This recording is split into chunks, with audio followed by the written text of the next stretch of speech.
Absolutely not. You're not too poor for this. Okay, so I started doing this practice when I was teaching. So I was about 22, 23.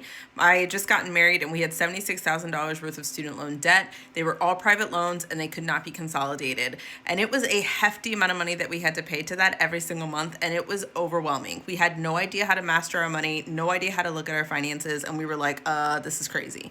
So we actually started doing this practice where we were like, okay, well, what do we want? If this wasn't here, if this wasn't a part of our story, if we didn't have this random huge amount that we had to send towards all of these bills, what could we do with that money?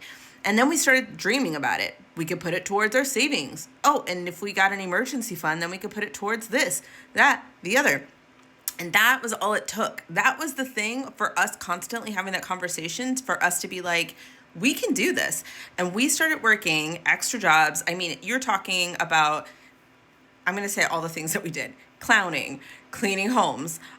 We tutored. We went to after school programs. We taught summer school programs. We worked in our church after, whatever they needed. We were there. We worked so hard. And in 28 months, we got rid of $76,000 worth of student loan debt. Now, I recognize you're going to come up with excuses. Anyone who's watching this is going to do that. Well, I'm too old. Well, I have this. Well, I have kids. I get it. We all have things that are a part of us, right? I have 3 kids, 8, 5, and 1.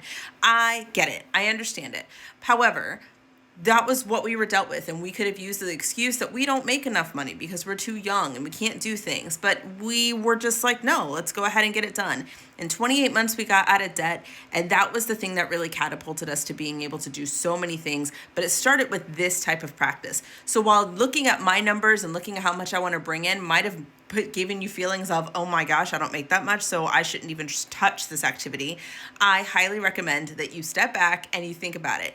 Your day one could start right where you are. Eventually, it could look like this, but it has to start somewhere. I didn't start doing this type of practice overnight.